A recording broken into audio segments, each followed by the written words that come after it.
We are in Tabamhlophe, which is 25 kilometers west of Escort and just east of the Drakensberg under Tabamhlophe, which you'll see in the background. The Lord recently released me to come here in 2013, and we got a grant from Ngonyama Trust, which we've got a 40-year lease on. You know, when you have a look at the needs, the ministry I started off with in 2003, we were a home-based care, but nobody was helping them to start empowering them and giving them tools to be able to raise themselves out of that. So from that experience, the Lord arrested me with Ezekiel 16:49. This was the iniquity of Sodom and Gomorrah. You had fullness of food, abundant of idleness, yet you never strengthened the hand of the weak and the needy. And that really challenged me to say, well, we cannot continue just to give and give and give. We actually need to help the people to get out of that dire straits of poverty.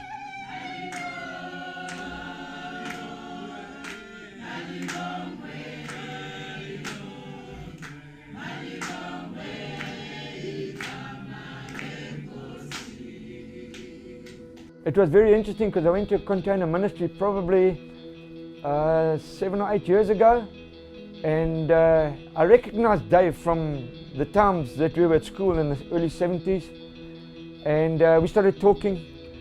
It was a really great meeting. I could see that he was someone who had a lot of energy and was deeply involved in his community, and followed his progress over the years, and we've become good friends, and it's been wonderful to see the progress in his ministry.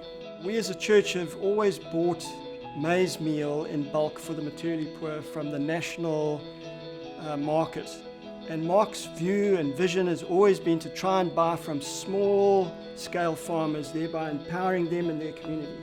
But it's always been impossible because there's 3 elements that have to happen simultaneously, and it seems impossible. So the farmers have to increase their market, there needs to be a mill in the area to keep transport costs down, and then there needs to be a market that'll buy the goods.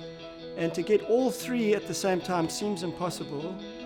And chatting with him as a Farming God's Way trainer, how could it be that we make headway in getting all 3 together? And he chatted to others, and through lots of prayer, God's provided the mill. He's provided these Farming God's Way trainers and farmers, and who are starting to increase their production. And that has been able to happen because of my relationship with Mark and then with Dave, who came on board, and they wanted to buy milling meal from us, and we said, well, how are we going to do this? We haven't got any machinery to do that. And then Grace Family Church came along and funded this whole project with the milling, the containers. Jason from Container Consumables, Rian Vessels from Filions Kroon, Central Gas and Gereedskap came along and built everything.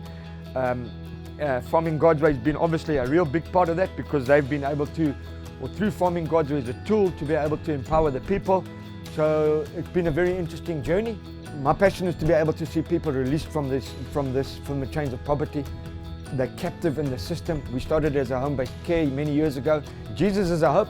He's the hope of glory. So we want to be able to say, if you come to Jesus, He's going to empower you, but we also want to help you to get out of it physically by being able to do it. And as we know, there's a huge percentage of unemployment, and we've got a slogan, pick up a hoe, get trained, produce food, start your own business.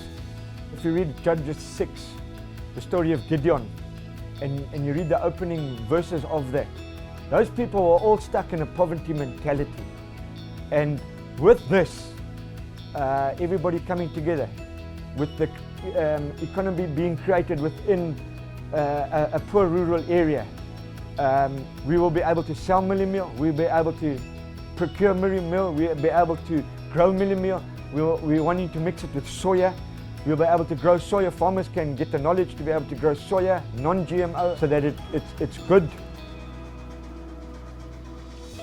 It's up to the Lord to show us what next, where next, how next, and it's not just a local vision. There's a whole lot of people involved in this, and I would probably see all the role players coming together sometime to say, okay, what are we going to do next? This thing seems to be taken off.